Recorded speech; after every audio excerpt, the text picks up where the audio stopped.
Hi all, welcome to the class. Today we are going to discuss a small topic in the subject Advanced Manufacturing Technology. Already we are discussing fourth module and it is the third part of my presentation. In this presentation I am going to discuss plasma arc machining. നമ്മൾ plasma arc മെഷീനിനെ കുറിച്ച് discuss ചെയ്യുമ്പോൾ ആദ്യം തന്നെ നമ്മൾ discuss ചെയ്യേണ്ടത് what is plasma എന്നുള്ളതാണ്. 1950s നമ്മൾ ആദ്യമായിട്ട് പ്ലാസ്മ ഉപയോഗിച്ച് മെഷീനിങ് ചെയ്യാൻ തുടങ്ങിയിട്ടുണ്ടായിരുന്നത്. ശരിക്കും പറഞ്ഞു കഴിഞ്ഞാൽ ഓക്സി അസറ്റൈലിൻ കട്ടിംഗ് ആണ് അന്ന് ഇന്നും ഏറ്റവും കൂടുതൽ യൂസ് ചെയ്യുന്നുണ്ടെങ്കിലും അതിൻ്റെ കട്ടിംഗ് സ്പീഡൊക്കെ വളരെ കുറവും സർഫസ് ഫിനിഷ് വളരെ കുറവും ആയതുകൊണ്ടാണ് നമ്മൾ പ്ലാസ്മ ആർക്ക് മെഷീനിങ്ങിലേക്ക് പോയത്. അതിൻ്റെ ഒരു ചിത്രം താഴെ കൊടുത്തിട്ടുണ്ട്. ശരിക്കും പറഞ്ഞാൽ മെയിൻ പാർട്സ് ഒരു പവർ സപ്ലൈ യൂണിറ്റ് ഉണ്ടാവും, ഇലക്ട്രോഡ് ഉണ്ടാവും, ഒരു പ്ലാസ്മ ഗ്യാസ് ഉണ്ടാവും, പിന്നെ കൂളിംഗ് വാട്ടർ സപ്ലൈ ഉണ്ടാവും, അതുപോലെ ഒരു നോസിൽ അല്ലെങ്കിൽ ടോർച്ച് ഉണ്ടാവും, പിന്നെ താഴെ പ്ലാസ്മ വെച്ചിട്ടുള്ള വർക്ക് പീസിൻ്റെ ഒരു മെക്കാനിസം ഹോൾഡിംഗ് മെക്കാനിസം ഉണ്ടാവും. ഇതിനകത്ത് ഇപ്പോൾ നോക്കുകയാണെങ്കിൽ പവർ സോഴ്സിൻ്റെ നെഗറ്റീവ് എപ്പോഴും ഇലക്ട്രോഡുമായിട്ടും പോസിറ്റീവ് എപ്പോഴും വർക്ക് പീസോ അല്ലെങ്കിൽ ടോർച്ചുമായിട്ടുമാണ് കണക്ട് ചെയ്യുക. ടോർച്ചുമായിട്ട് കണക്ട് ചെയ്യുന്നത് നോൺ കണ്ടക്റ്റീവ് മെറ്റീരിയൽസ് മെഷീൻ ചെയ്യാനും വർക്ക് പീസുമായിട്ട് കണക്ട് ചെയ്യുന്നത് കണ്ടക്റ്റീവ് മെറ്റീരിയൽസ് മെഷീൻ ചെയ്യാൻ വേണ്ടിയിട്ടും ആണ്. നമുക്ക് ഓരോന്നോരോന്നായിട്ട് പോകാം. ആദ്യം നമ്മൾ പ്ലാസ്മയെ കുറിച്ച് പറയണം. പ്ലാസ്മ എന്ന് പറഞ്ഞു കഴിഞ്ഞാൽ നമ്മുടെ ഒരു സ്റ്റേജ് ഓഫ് മാറ്ററാണ്. ശരിക്കും പറഞ്ഞു കഴിഞ്ഞാൽ നമുക്ക് അറിയുന്നത് solid stage, liquid stage, gaseous സ്റ്റേജാണ്. ഇതിനെ ഫർദർ ഹീറ്റ് ചെയ്താലാണ് പ്ലാസ്മ സ്റ്റേജിലേക്ക് എത്തുക. ഇപ്പോൾ പ്ലാസ്മ സ്റ്റേജിലേക്ക് ഒരു വാട്ടറിനെ വെച്ചിട്ട് എക്സാമ്പിൾ പറയുവാണെങ്കിൽ ഞാനൊരു ഫിഗറിലേക്ക് വരുന്നത് ഇതാണ്. നമുക്കറിയാം ഒരു 0 ഡിഗ്രി സെൽഷ്യസ് ആണെങ്കിൽ വാട്ടറിൻ്റെ ഫോം എന്ന് പറഞ്ഞാൽ സോളിഡ് സ്റ്റേജ് ആയിരിക്കും, അഥവാ ഐസ് സ്റ്റേജ് ആയിരിക്കും. ആ ഐസ് സ്റ്റേജിലുള്ള ഒരു സോളിഡിനെ നമ്മൾ ഹീറ്റ് ചെയ്ത് കഴിഞ്ഞാൽ 0 ഡിഗ്രിയിൽ കൂടുതൽ ഹീറ്റ് ചെയ്ത് കഴിഞ്ഞാൽ അത് ഓട്ടോമാറ്റിക്കലി വാട്ടർ സ്റ്റേജിലേക്ക് വരും.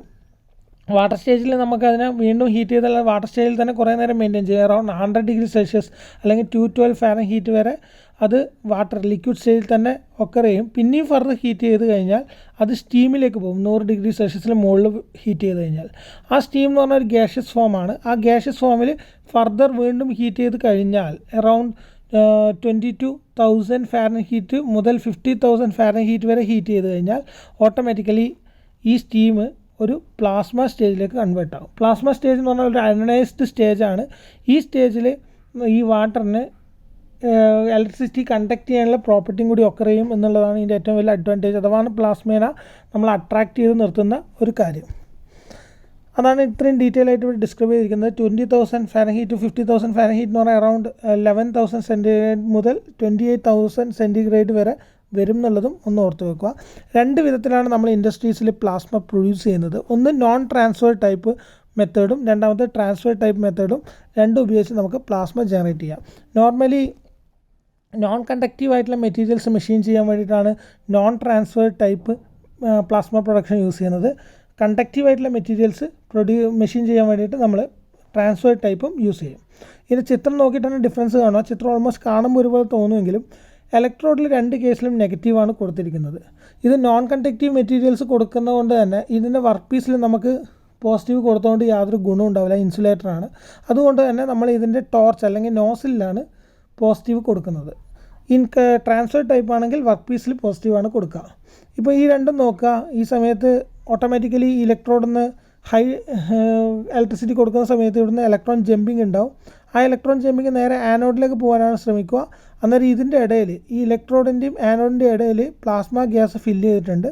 ആ പ്ലാസ്മ ഗ്യാസും ഈ ഇലക്ട്രോണും തമ്മിൽ അവിടെ ഒരു കൊളീഷൻ നടക്കും. ആ കൊളീഷൻ കാരണം very high temperature, ionised temperature ഉണ്ടാവും. അതാണ് പ്ലാസ്മ ജനറേറ്റ് ചെയ്യാൻ കാരണമാകുന്നത്. ആ പ്ലാസ്മ നേരെ വർക്ക് പീസിലേക്ക് ഗൈഡ് ചെയ്ത് കഴിഞ്ഞാൽ നമുക്ക് വർക്ക് പീസിനെ കട്ട് ചെയ്തെടുക്കാം. ഈ കേസിലാണെങ്കിൽ നെഗറ്റീവ് ഇലക്ട്രോഡും പോസിറ്റീവ് വർക്ക് പീസുമാണ്.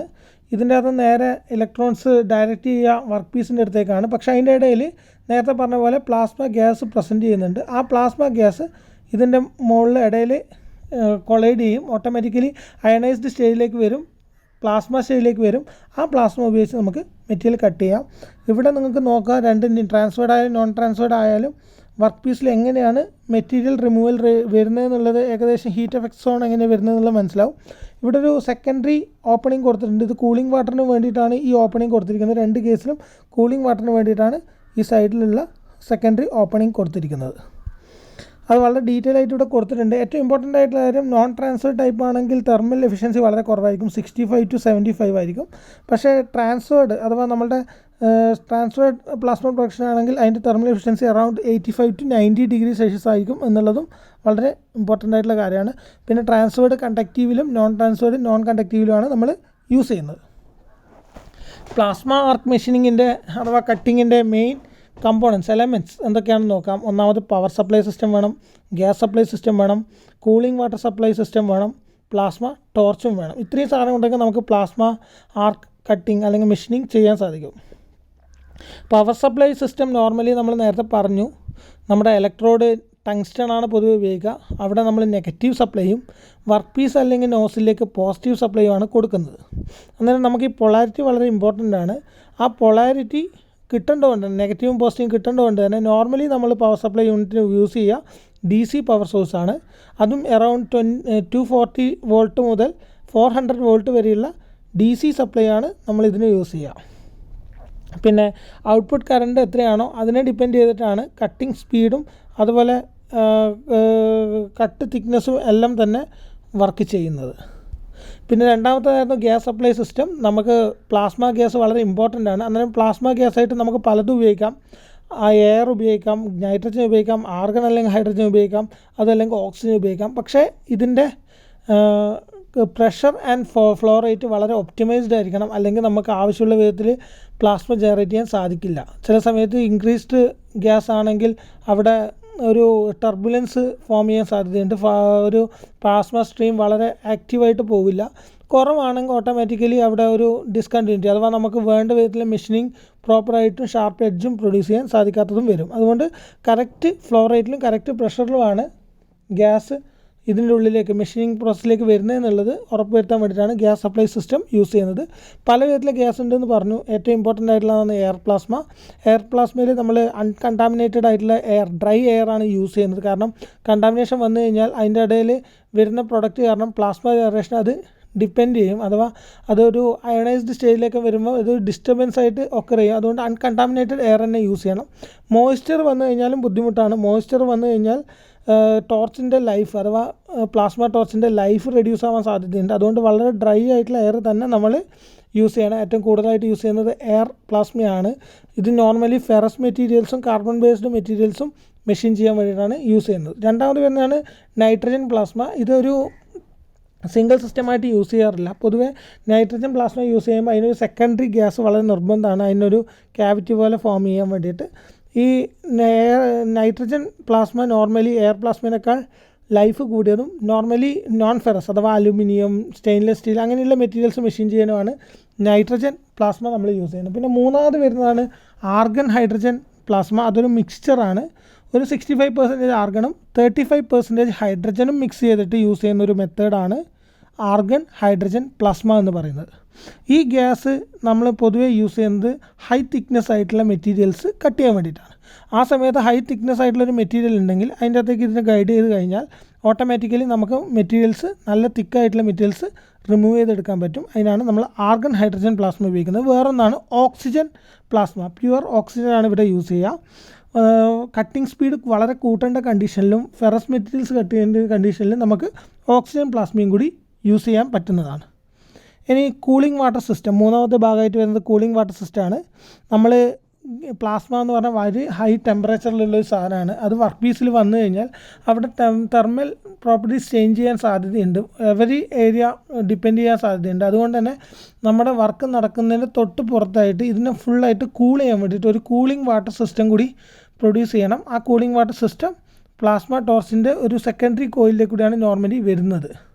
അതേപോലെ വരുന്നതാണ് പ്ലാസ്മ ടോർച്ച്. ഇത്രയും നേരം പറഞ്ഞാൽ പല വിധത്തിലെ പ്ലാസ്മ പറഞ്ഞു. Air plasma, nitrogen, argon, hydrogen, oxygen എന്നെല്ലാം പറഞ്ഞിട്ട് നമ്മൾ പ്ലാസ്മകൾ പറഞ്ഞു. അതിനെ എങ്ങനെ കൺട്രോൾ ചെയ്ത് ഗൈഡ് ചെയ്യണം എന്ന് പറയാൻ വേണ്ടിയിട്ട് നമുക്ക് പല വിധത്തിലെ ടോർച്ചസ് ഉപയോഗിക്കുന്നുണ്ട്. Mainly air plasma torch, dual gas torch, water injected plasma torch and finally oxygen injected torch. ഇത് നമുക്ക് ചിലത് നോക്കാം. ഇപ്പം പറയുകയാണെങ്കിൽ എല്ലാം നോക്കുന്നതിനെ കൊണ്ട് കാര്യമൊന്നുമില്ല. എയർ പ്ലാസ്മ ടോർച്ച് ആണെങ്കിൽ ഇതാണ് അതിൻ്റെ ചിത്രം വരിക. ഇതിൻ്റെ അകത്ത് ഇലക്ട്രോഡ് നെഗറ്റീവും വർക്ക് പീസ് പോസിറ്റീവുമാണ് കൊടുത്തിരിക്കുന്നത്. പ്ലാസ്മ ഗ്യാസ് ഇതിൻ്റെ ഇടയിലേക്ക് കൂടി എയർ പ്ലാസ്മ വരുന്നുണ്ട്. അത് ഇതിൻ്റെ അകത്ത് നിന്ന് നേരെ വർക്ക് പീസിലേക്ക് ഗൈഡ് ചെയ്ത് കൊടുക്കും. ഇതാണ് അതിന് ഉപയോഗിക്കുന്ന ടോർച്ച്. ഒരു സിമ്പിൾ ഡിസൈൻ ടോർച്ചാണ് ഈ എയർ പ്ലാസ്മ ടോർച്ചായിട്ട് യൂസ് ചെയ്യുന്നത്. അതേസമയം നൈട്രജൻ ആണെങ്കിൽ ഞാൻ പറഞ്ഞിട്ടുണ്ട് അതിന് സെക്കൻഡറി ഗ്യാസ് ഉണ്ട്. അഥവാ ഇവിടെ ഒരു പ്ലാസ്മ ഗ്യാസായിട്ട് നൈട്രജൻ ഉപയോഗിക്കുന്നുണ്ടെങ്കിൽ അതിനൊരു ക്യാവിറ്റി പോലെ സെക്കൻഡറി ഗ്യാസായിട്ട് ഇതിൻ്റെ ഒരു വേറെ നോസിലേക്ക് കൂടി സെക്കൻഡറി നോസിലേക്ക് കൂടി, അഥവാ ഇവിടെ ഒരു പ്രൈമറി നോസിലും സെക്കൻഡറി നോസിലും ഉണ്ടാവും. അഥവാ ഇതാണ് അതിൻ്റെ കൺസ്ട്രക്ഷൻ. ഇതാണ് ഡ്വൽ ഗ്യാസ് ടോർച്ച് എന്ന് പറയുന്നത്. അതിൻ്റെ ഷേപ്പിൽ നിന്ന് ചെറിയൊരു വ്യത്യാസം വരുന്നതാണ് വാട്ടർ ഇഞ്ചക്റ്റഡ് നോസിൽ എന്ന് പറയുന്നത്. ഇപ്പം പറയുകയാണെങ്കിൽ ഇലക്ട്രോണും പ്ലാസ്മ ഗ്യാസും ഈ നോസിലേക്ക് പ്രൈമറി നോസിലേക്ക് വരുന്നുണ്ടെങ്കിൽ ഇപ്പുറത്ത് വരുന്ന ചെറിയൊരു എക്സ്ട്രാ ഫിറ്റിംഗ് കൊടുത്തിട്ടുണ്ട്. അത് കൂളിംഗ് വാട്ടർ ഇഞ്ചെക്റ്റ് ചെയ്യാൻ വേണ്ടിയിട്ടാണ് ആ ഓപ്പണിംഗ് കൊടുത്തിരിക്കുന്നത്. ഇതാണ് വാട്ടർ ഇഞ്ചക്റ്റഡ് ടോർച്ച് എന്ന് പറയുന്നതിൻ്റെ കൺസ്ട്രക്ഷൻ. ഇനി മെറ്റീരിയൽ റിമൂവൽ എങ്ങനെയാണ് സംഭവിക്കുന്നത് എന്നുള്ളതാണ്. അത് ഓൾറെഡി ചിത്രം പറഞ്ഞപ്പോൾ ഞാൻ പറഞ്ഞിട്ടുണ്ടായിരുന്നു. നോർമലി നമ്മൾ ഇലക്ട്രോഡായിട്ട് ടങ്സ്റ്റണാണ് യൂസ് ചെയ്യുന്നത്. ഹൈ വോൾട്ടേജ് കൊടുക്കുന്ന സമയത്ത് ഹൈ ടെമ്പറേച്ചർ വരികയും അതിൻ്റെ അകത്ത് ഇലക്ട്രോൺ ജമ്പ് ചെയ്യുകയും ചെയ്യും. ഈ ഇലക്ട്രോൺ ജമ്പ് നേരെ വരാൻ നോക്കുക പോസിറ്റീവായിട്ടുള്ള ആനോഡിലേക്കാണ്. നോർമലി നോൺ കണ്ടക്റ്റീവ് ആണെങ്കിൽ നോസിലായിരിക്കും ആനോഡ്, കണ്ടക്റ്റീവ് ആണെങ്കിൽ വർക്ക് പീസ് ആയിരിക്കും ആനോഡ്. നേരെ ഇലക്ട്രോൺ വർക്ക് പീസിലേക്കോ നോസിലേക്കോ വരുന്നതിൻ്റെ ഇടയിൽ പ്ലാസ്മ ഗ്യാസുമായിട്ട് കൊളൈഡ് ചെയ്യപ്പെടും. ആ പ്ലാസ്മ ഗ്യാസ് കൊളൈഡ് ചെയ്യുന്ന സമയത്ത് അവിടെ ഒരു അയോണൈസേഷൻ സംഭവിക്കും. അയോണൈസേഷൻ സംഭവിച്ച് കഴിഞ്ഞാൽ ഓട്ടോമാറ്റിക്കലി ഹീറ്റ് ഡെവലപ്പ് ചെയ്യും. ആ ഹീറ്റ് കാരണം നമ്മൾ അവിടെ ഉണ്ടായിരുന്ന പ്ലാസ്മ ഗ്യാസ് പ്ലാസ്മ സ്റ്റേജിലേക്ക് മാറുകയും ചെയ്യും. അറൗണ്ട് 20,000 ഫാരൻഹീറ്റ് ടു 50,000 ഫാരൻഹീറ്റ് എല്ലാം വരുമ്പോൾ പ്ലാസ്മ സ്റ്റേജ് ഓട്ടോമാറ്റിക്കലി അക്കർ ചെയ്യും. ഈ പ്ലാസ്മ നേരെ പോയി വർക്ക് പീസിലേക്ക് ഇമ്പിഞ്ച് ചെയ്ത് കഴിഞ്ഞാൽ അവിടെ മെൽറ്റിങ്ങും അതേപോലെ ഇവാപറേഷനും കാരണം മെറ്റീരിയൽസ് റിമൂവ് ചെയ്ത് പോകും. ഇതാണ് ശരിക്കും പറഞ്ഞു കഴിഞ്ഞാൽ ഇതിൻ്റെ മെക്കാനിസം ഓഫ് മെറ്റൽ റിമൂവൽ എന്ന് പറയുന്നത്. പിന്നെ ഇതിൻ്റെ പ്രോസസ്സിനെ ഡിപ്പെൻഡ് ചെയ്യുന്ന പല പാരാമീറ്റേഴ്സ് ഉണ്ട്. മെയിനായിട്ട് 4 ഉള്ളത്.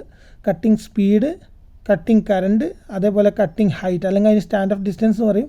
ഫൈനലി ഗ്യാസ് പ്രഷർ അല്ലെങ്കിൽ ഗ്യാസ് ഫ്ലോ റേറ്റ് എന്നുള്ളതുമാണ് മെയിനായിട്ട് വരുന്ന പ്രോസസ് പാരാമീറ്റേഴ്സ്. ഇപ്പോൾ കട്ടിങ് സ്പീഡാണെങ്കിൽ നല്ല ഹൈ സ്പീഡിലും നമുക്ക് കട്ട് ചെയ്യാൻ പറ്റില്ല, ലോ സ്പീഡിലും കട്ട് ചെയ്യാൻ പറ്റില്ല. കാരണം ഹൈ സ്പീഡ് ആയി കഴിഞ്ഞാൽ നമ്മൾ വിചാരിക്കുന്ന വിധത്തിൽ ഷാർപ്പായിട്ടുള്ള എഡ്ജസ് നമുക്ക് പ്രൊവൈഡ് ചെയ്യാൻ കഴിയില്ല. അതുകൂടാണ്ട് ഡ്രാഗ് ലൈൻസ് വരാൻ സാധ്യതയുണ്ട്. അതേസമയം കട്ടിങ് സ്പീഡ് കുറവാണെങ്കിൽ ഒരു ചെറിയ സ്ഥലത്ത് തന്നെ കൂടുതൽ മെൽറ്റിങ് സംഭവിക്കാനുള്ള സാധ്യതയുണ്ട്. അതുകൊണ്ട് തന്നെ അവിടെ ഉണ്ടാകുന്ന ഒരു ടർബുലൻസിന് സാധ്യതയുണ്ട്. അതേപോലെ വേറൊന്നാണ് കട്ടിങ് കറണ്ട്. നമുക്കറിയാം ഹീറ്റ് H=I²R ആണ്. അഥവാ കറണ്ട് എങ്ങനെ വേരി ചെയ്യുന്നോ അതിന് കറസ്പോണ്ടിങ് ആയിരിക്കും ഹീറ്റിൻ്റെ ഒരു എഫക്റ്റ് ഉണ്ടാവുക. കറണ്ട് കൂടിക്കഴിഞ്ഞാൽ ഹീറ്റ് എഫക്റ്റ് സോൺ കൂടും, കറണ്ട് കുറഞ്ഞു കഴിഞ്ഞാൽ ഹീറ്റ് എഫക്റ്റ് സോൺ കുറയും. ഓട്ടോമാറ്റിക്കലി നമ്മൾ വിചാരിക്കുന്ന വിധത്തിൽ പ്ലാസ്മ ജനറേറ്റ് ചെയ്യാൻ സാധിക്കില്ല. ഒപ്റ്റിമം ലെവലിൽ കറണ്ട് നമ്മൾ അഡ്ജസ്റ്റ് ചെയ്ത് വെക്കണം. ഏറ്റവും നല്ലത് ഹൈ കട്ടിങ് കറണ്ടും ലോ കട്ടിങ് സ്പീഡും വെക്കുകയാണെങ്കിൽ ഹീറ്റ് എഫക്റ്റ് സോൺ അല്ലെങ്കിൽ HSZ എന്ന് പറയുന്നത് നമുക്ക് വളരെ ഇൻക്രീസ് ചെയ്യാൻ സാധിക്കും. പിന്നെ കട്ടിങ് ഹൈറ്റ് എന്ന് പറയുന്നത് ടോർച്ചിൻ്റെ എൻഡ് പോയിൻറ്റും വർക്ക് പീസിൻ്റെ ടോപ്പ് സർഫസും തമ്മിലുള്ള ഡിസ്റ്റൻസ് ആണ്. ഇത് കൂട്ടാനും കുറക്കുന്നതും നമ്മളുടെ പ്ലാസ്മയുടെ ജനറേഷനെ ഡിപ്പെൻഡ് ചെയ്തിട്ടാണ് നമ്മൾ നോർമലി ചെയ്യുന്നത്. കൂടിക്കഴിഞ്ഞാൽ ഓട്ടോമാറ്റിക്കലി മെറ്റീരിയൽ റിമൂവൽ റേറ്റ് കുറയും. അടുത്ത് വന്നു കഴിഞ്ഞാൽ പ്ലാസ്മ ജനറേഷനിലെ സാധ്യത കുറയും. ഡയറക്റ്റ് ഇലക്ട്രോൺ ബീം ജമ്പ് ചെയ്യാനുള്ള സാധ്യതയുണ്ട്. അതുകൊണ്ട് ഒരു ഒപ്റ്റിമം ലെവലിൽ നമ്മൾ ഈ സ്റ്റാൻഡ് ഓഫ് ഡിസ്റ്റൻസ് സെറ്റ് ചെയ്യേണ്ടത് വളരെ ഇമ്പോർട്ടൻ്റ് ആയിട്ടുള്ള കാര്യമാണ്. നേരത്തെ പറഞ്ഞു പ്ലാസ്മ ഗ്യാസിൻ്റെ പ്രഷറും ഫ്ലോ റേറ്റും വളരെ ഇമ്പോർട്ടൻ്റ് ആണ്. ഇത് രണ്ടും കറക്റ്റ് അല്ലെങ്കിൽ നമുക്ക് കറക്റ്റായിട്ടുള്ള പ്ലാസ്മ ജനറേറ്റ് ചെയ്യാൻ കഴിയില്ല. ഒരു വഴി എന്ന് പറയുന്നത് പ്രഷർ അഡ്ജസ്റ്റ്മെൻ്റ് ആണ്. നമുക്കൊരു പ്രഷർ കൺട്രോൾ ഡിവൈസ് ഉപയോഗിച്ച് പ്രഷർ കൺട്രോൾ ചെയ്യാം. അതുപോലെ ഗ്യാസ് ഫ്ലോ റേറ്റ് ആണ് വേറൊന്ന്. ഗ്യാസ് ഫ്ലോ റേറ്റ് വളരെ കുറവാണെങ്കിൽ നമ്മളുടെ സർഫസ് ഫിനിഷ് വളരെ കുറവായിരിക്കും. ബെവൽഡ് സൈഡ്സൊക്കെ പ്രൊവൈഡ് ചെയ്യാൻ സാധ്യതയുണ്ട്. ഗ്യാസ് ഫ്ലോ റേറ്റ് കൂടിക്കഴിഞ്ഞാൽ കട്ടിങ് വളരെ നല്ലതായിരിക്കില്ല. ഡിസ്കണ്ടിന്യൂറ്റി അല്ലെങ്കിൽ ഡ്രാഗ് ലൈൻസ് ഫോം ചെയ്യാൻ സാധ്യതയുണ്ട്. അതേപോലെ ടർബുലൻസ് ഇൻ സ്ട്രീം ഉണ്ടാവാൻ സാധ്യതയുണ്ട്. പിന്നെ ചില തിക്കർ മെറ്റീരിയൽസ് കട്ട് ചെയ്യണമെങ്കിൽ നമുക്ക് എന്തായാലും ഹൈ ഗ്യാസ് ഫ്ലോ നിർബന്ധമാണ്. പക്ഷേ അന്നേരം ടോളറൻസ് പോകും. അഥവാ ഒരു 0.3 to 0.8 നമ്മൾ നോർമലി പ്ലാസ്മ ആർക്ക് മെഷീനിങ്ങിൻ്റെ ഒരു ടോളറൻസ് എന്ന് പറയുന്നത് സെറ്റ് ചെയ്യുന്നത്. അതുപോലും അച്ചീവ് ചെയ്യാൻ ബുദ്ധിമുട്ടും തിക്കർ മെറ്റീരിയൽസാണ് നമ്മൾ യൂസ് ചെയ്യുന്നുണ്ടെങ്കിൽ. ഇതാണ് അതിൻ്റെ process capabilities of plasma arc machining. Mainly 150 mm തിക്നെസ്സുള്ള മെറ്റീരിയൽസ് വരെ നമുക്ക് മെഷീൻ ചെയ്യാം.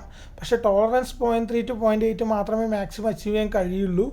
പിന്നെ സാധാരണ ഓക്സി അസെറ്റിലിൻ ഗ്യാസ് വെൽഡ് കട്ടിങ്ങുമായിട്ട് കമ്പയർ ചെയ്യുമ്പം അറൗണ്ട് 10 times ഫാസ്റ്ററാണ് ഈ പ്രോസസ്സ്. പിന്നെ സർഫസ് ഫിനിഷ് വളരെ നല്ലതാണ്. 5 to 7.5 മൈക്രോമീറ്റർ വരെ സർഫസ് ഫിനിഷ് ഒക്കർ ചെയ്യാൻ നമുക്ക് ഈ മെത്തേഡ് ഉപയോഗിച്ച് സാധിക്കും. പിന്നെ ഇതിൻ്റെ അഡ്വാൻറ്റേജസ് എന്ന് പറഞ്ഞു കഴിഞ്ഞാൽ വളരെ clean and smooth surface produce ചെയ്യാൻ കഴിയും. പിന്നെ കൂടാണ്ട് വളരെ ചെറിയൊരു എമൗണ്ട് ഓഫ് എനർജി മതി ഓപ്പറേറ്റ് ചെയ്യാൻ.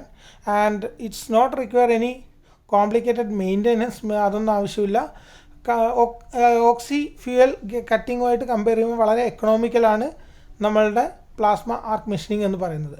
പിന്നെ ഡിസഡ്വാൻറ്റേജസ് എന്തായാലും ഉണ്ട്. ഏറ്റവും ഇമ്പോർട്ടൻ്റ് ആയിട്ടുള്ള കാര്യം, നോൺ കണ്ടക്റ്റീവ് മെറ്റീരിയൽസ് കട്ട് ചെയ്യുന്ന സമയത്ത് നമുക്ക് മെറ്റീരിയൽ റിമൂവൽ റേറ്റ് വളരെ കുറവായിരിക്കും. Compare to other material removing mechanisms tolerance വളരെ പുവറാണ് എന്നുള്ളതാണ് ഇതിൻ്റെ ഏറ്റവും ഇമ്പോർട്ടൻ്റ് ആയിട്ടുള്ള ഡിസ്അഡ്വാൻറ്റേജസ്. പിന്നെ അപ്ലിക്കേഷൻ, ഈ പ്ലാസ്മ ആർക്ക് മെഷീനിങ് നമ്മൾ പൊതുവെ യൂസ് ചെയ്യുന്നത് മെറ്റൽ ഫാബ്രിക്കേഷൻ, മെറ്റൽസ് ഉണ്ടാക്കാൻ വേണ്ടിയിട്ട്, അല്ലെങ്കിൽ മെറ്റൽ പ്ലേറ്റിങ്ങിന് വേണ്ടിയിട്ട്, അതും അല്ലെങ്കിൽ പൈപ്പ് ജോയിൻസിൽ വെൽഡ് ചെയ്യുന്നതിന് മുമ്പ് കട്ട് ചെയ്യേണ്ട ആവശ്യം വന്നിട്ടുണ്ടെങ്കിൽ അവിടെ നമുക്ക് പ്ലാസ്മ ആർക്കിങ് യൂസ് ചെയ്യാം. പിന്നെ ടെക്സ്റ്റൈൽസ് അഥവാ നോൺ കണ്ടക്റ്റീവ് മെറ്റീരിയൽസ് കട്ട് ചെയ്യാൻ ഒരു 0.1 mm മുതൽ 1 mm താഴെയുള്ള വളരെ മൈന്യൂട്ടായിട്ടുള്ള കട്ടിങ് ചെയ്യണമെങ്കിൽ ഏറ്റവും നല്ല മെത്തേഡ് പ്ലാസ്മ ആർക്ക് മെഷീനിങ് ആണ്. പിന്നെ വളരെ ഡിഫിക്കൽട്ടായിട്ടുള്ള മെഷീനിങ് മെറ്റീരിയൽസ് മെഷീൻ ചെയ്യാൻ വേണ്ടി നമുക്ക് സിമ്പിളായിട്ട് പ്ലാസ്മ ആർക്ക് മെഷീനിങ് യൂസ് ചെയ്യാൻ സാധിക്കുന്നതാണ്. ഇത്രയാണ് ഇതിനെക്കുറിച്ച് പറയാനുള്ളത്. Thank you.